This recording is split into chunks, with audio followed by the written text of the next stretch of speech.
안녕하십니까 동역자 여러분. 오늘 또 히브리서 3장 같이 보도록 하겠습니다. 오늘은 히브리서 3장 1절에서 6절까지 보는데요. 1절 한번 볼까요?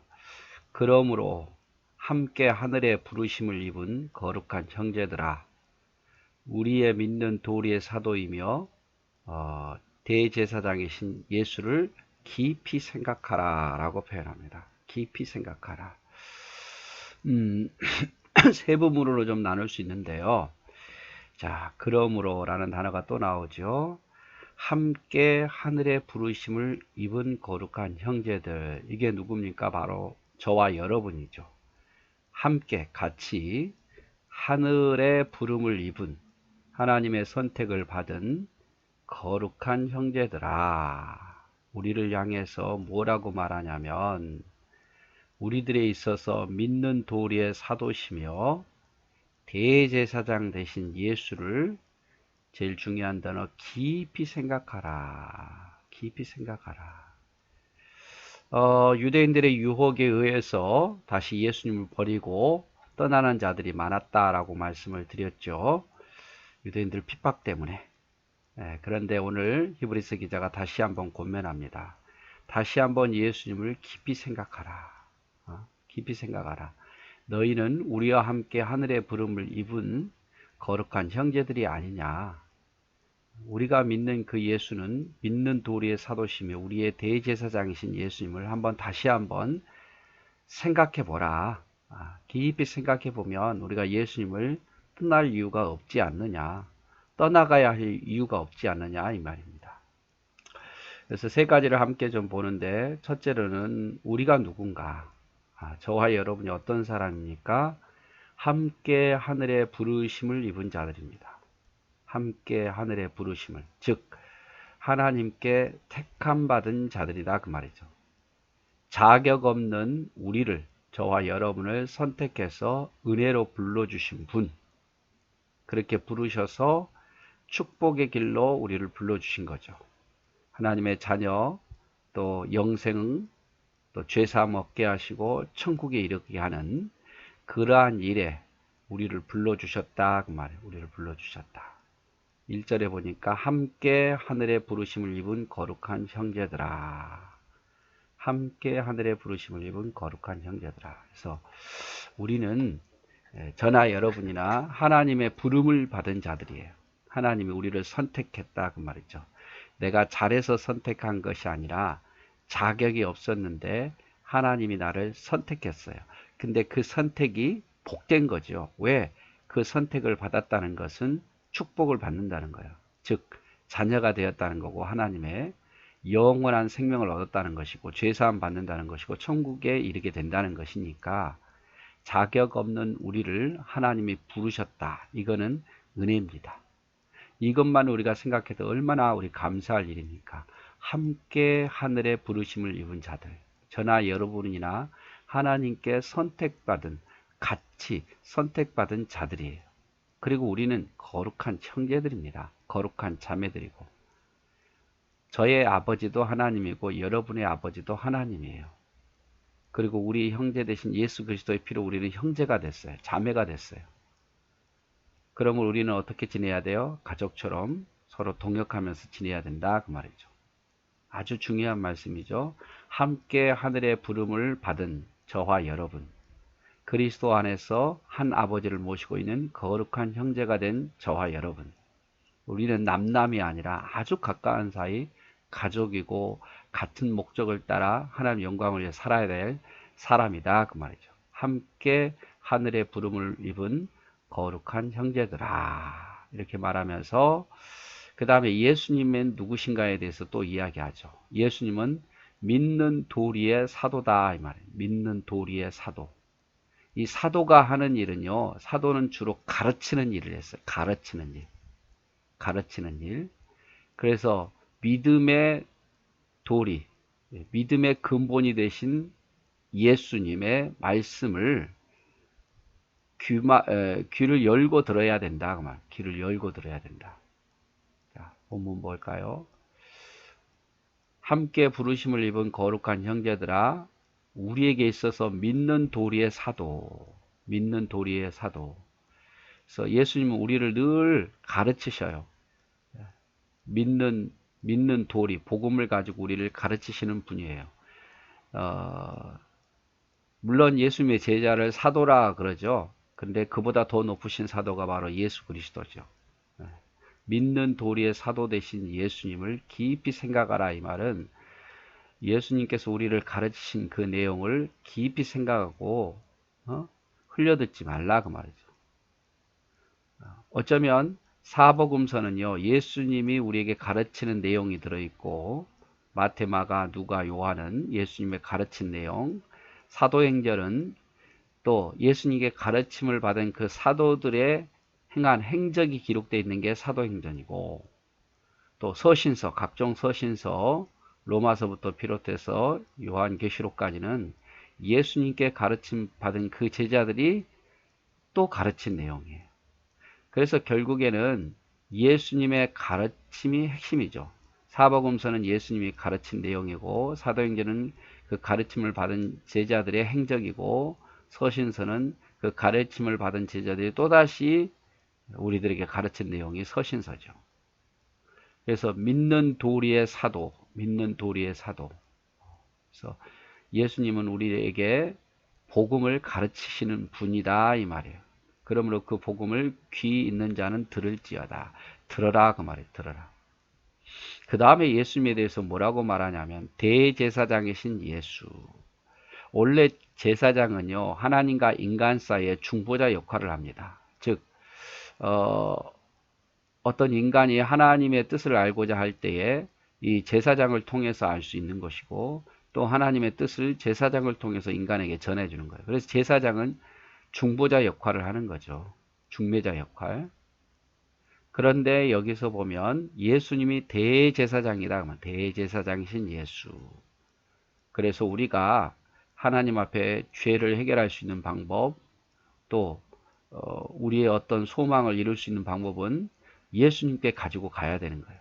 우리가 기도할 때 어떻게 기도합니까? 마무리에 예수님의 이름으로 기도합니다 라고 말하잖아요. 그 역할을 예수님이 하신다 그 말이죠. 결국에는 여기서 말하고 싶은 것은 우리의 믿는 도리의 사도이신 예수님, 대제사장인 예수님 앞에 깊이 생각하라는 것은 우리의 믿는 도리의 사도이신 예수님의 가르침을 늘 깊이 깨닫고, 또 우리의 대제사장이 예수님 앞에 우리의 모든 죄와 소망들을 아뢰라 이 말이죠. 그리고 그분을 깊이 생각해 보라. 항상 우리를 가르치시고 항상 우리를 위해서 중보하시는 예수님을 깊이 생각하고 믿음을 저버리지 말 것을 당부합니다. 1절이 너무 중요해요. 함께 하늘의 부르심을 입은 형제들아, 우리의 믿는 도리의 사도시며 대제사장이신 예수님을 깊이 생각하라. 그러면서 저가 자기를 세우신 이에게 충성하기를 모세가 하나님의 온 집에서 한 것 같았다라고 표현합니다. 그래서 예수님은요, 충성된 분이었어요. 자, 저가 예수 그리스도가, 이 저가는 예수 그리스도가 자기를 세우신 이에게 충성하기를 하나님 아버지께 충성했단 말이에요. 어떻게? 모세가 하나님의 온 집에 충성한 것 같이 했단 말이에요. 예수님도 모세처럼 충성했다 그 말이죠. 충성했다. 그러면서 5절에 여기 이렇게 말하면 또한 모세는 장래에 말할 것을 증거하기 위하여 하나님의 온 집에 사환으로 충성했다. 이 사환은 종이에요. 종.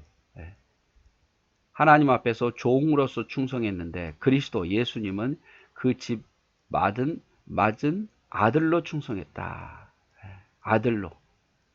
집 맡은 아들로 충성했다. 그래서 모세의 충성과 예수님의 충성이 좀 다르죠.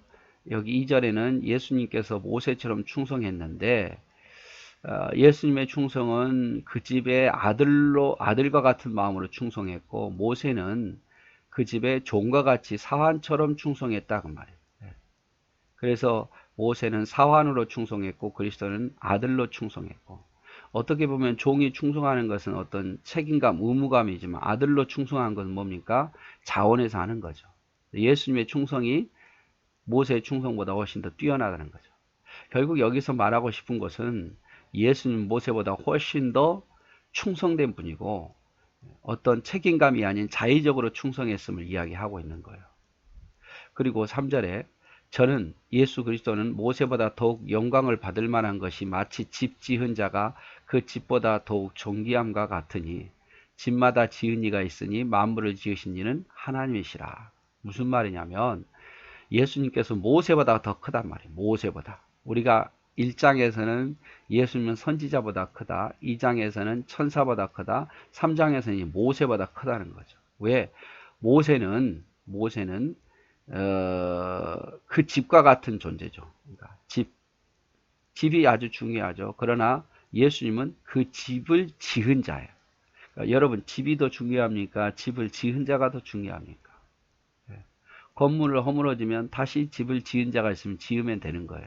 그처럼 예수님께서 모세보다 더 뛰어나다 그 말이에요. 저는 모세보다 더욱 영광을 받을 만한 것이 예수님 모세보다 더욱 영광을 받을 만한 이유는 마치 집을 지은 자가 그 집보다 더욱 존귀함과 같다.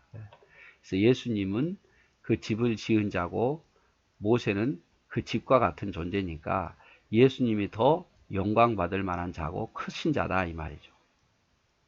집마다 지은 이가 있으니 집을 누가 짓습니까? 만물을 지으신 이는 하나님이다. 이 말은 예수님께서 집을 지으신 이다. 이 말은 곧 예수님은 곧 하나님이시다. 이 말이죠. 예수님도 스스로 말했잖아요. 내가 하나님이다. 네, 내가 하나님이다. 물론 성부 하나님을 지칭하는 건 아니에요.